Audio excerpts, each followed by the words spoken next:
How's it going, guys? Welcome back to episode number 42, and also it'll be 43 as well, because it'll be 2 episodes in one. There'll be 6 games in today's episode, but it'll be shortened down clips, mainly just showing you a couple of goals and some of the results, and that'll be basically it. We'll move on into the next season, really. That's what I want to do. I don't want to just linger around this season.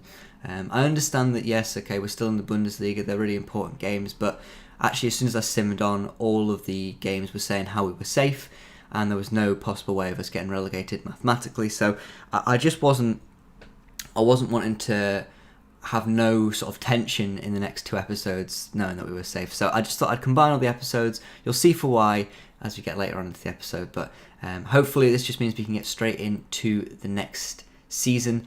And I'm super excited for that, so let's get into the episode. Getting straight into the first game, it will be up against Bayern Munich, so wasn't expecting too much from this game, and spoiler, we didn't get an awful lot from this game either. So we started the game off really well though. We actually scored the first goal with David Lacroix, one of our top scorers of this season, which is worrying because he's only scored 4 goals this season, so slightly worrying. It's quite clear we have quite a big gap of goal scorers. We would love to have a man like Romelu Lukaku banging goals in like this for fun, but sadly we don't have him. Bayern Munich do, and he just couldn't stop scoring. He scored goal after goal after goal after goal. He scored a lot of goals in this game, and it seemed everything he touched just went in. So really not disappointing, because there's not much you can do about some of these shots. It's bad positional defending, but in general, Lukaku was you just couldn't stop him. His movement was fantastic, and he did score a first half hat-trick, and he was great. 4 shots, 4 on target, 3 goals. You can't say much else from that. I don't think it was a 3-1 game. I certainly don't think it was a 4-1 game, but actually towards the end of the game, Bayern started having a few more chances and a few more opportunities to score, and you can see there 6 goals this season. He'd only scored 2 goals this season up until this point. He had only started 5 games. Lukaku was barely being used by Bayern Munich. Maybe he should be being used a bit more, considering he scored 4 goals against us. But anyway, not much you can do about that. It was just a bad game played by me, and we move straight into the next game against Hertha Berlin, heading to the Olympiastadion, one of my favourite stadiums actually. Not of all time, but in this game, it's quite a nice stadium. I do like going to it. I've been to it once before, not been to see a game. Would quite like to go and see a game. Apparently the atmosphere is a bit interesting.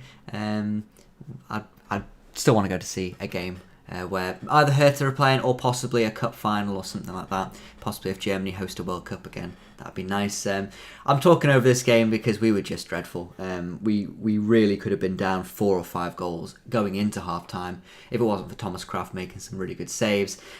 He was facing his former club, but he could do nothing to stop the goals that we were conceding, and things went from bad to worse as Gen Shoji picked up a red card in this game as well, just at the end of the game. And actually from the free kick we went and conceded as well. So we conceded 1 free kick at the start of the game, not directly from the free kick here, but Derrida went ahead and headed his second goal of the game into the back of the net there, and made sure that Hertha would win this game comfortably and win it by 4 goals to 1. We did pick up a consolation, but not much you can really talk about that. It was a really, really bad game from us. 15 shots we allowed from them, and we just couldn't stop them. I'm not 100% sure what happened in this run of games. We just couldn't. I'm not sure if it's because we found out we were safe this season, and all the players just went, well, it's fine. We'll just sit back and let the other teams get some points. We don't need them.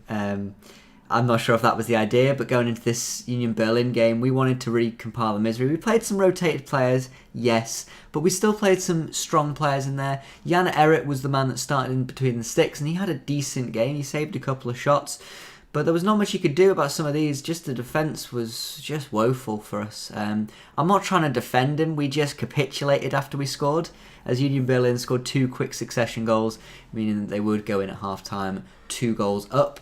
And yeah, again, 1 shot, 1 on target for us, 6 shots, 5 on target for them.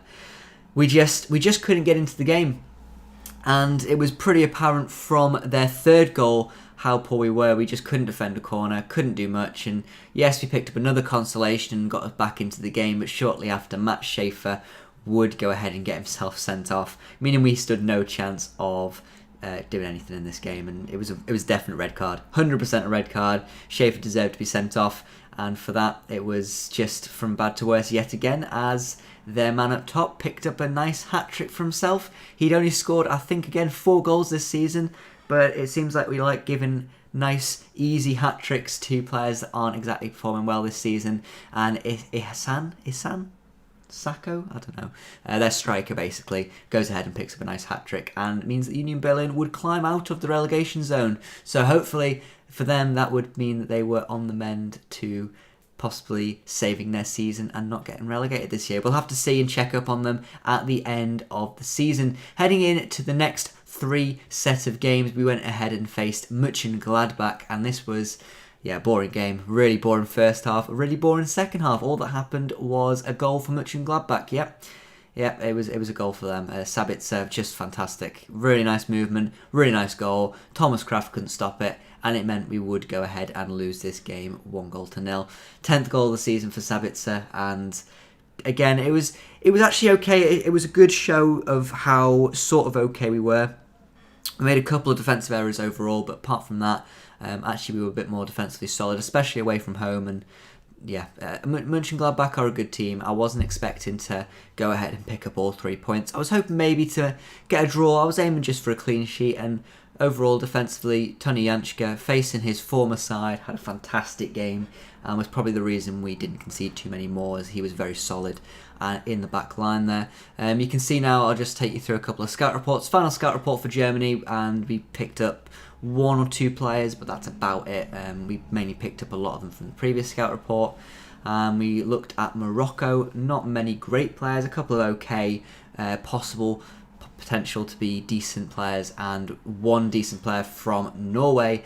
Decent rating already and decent potential as well. So hopefully he could be decent, but I don't know. It depends. It's difficult at this stage of the career mode. If we don't pick up somebody really, really good, we just don't stand a chance of really getting them into the first team. So we'll have to see what happens with our youth team, and if we manage to pick up anybody that actually holds up a good potential.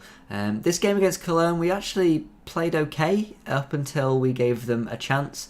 They had a couple of okay chances, going at our goal, but Thomas Kraft was good in goal, made some good saves, and we actually conceded a really sloppy goal from Janschke just passing it out. Luckily for us, we would be gifted a penalty and a possible goal from Köln as they go ahead and give us a penalty, and Gonvula steps up and puts the ball into the top corner there, and means he would net his 11th goal of the season.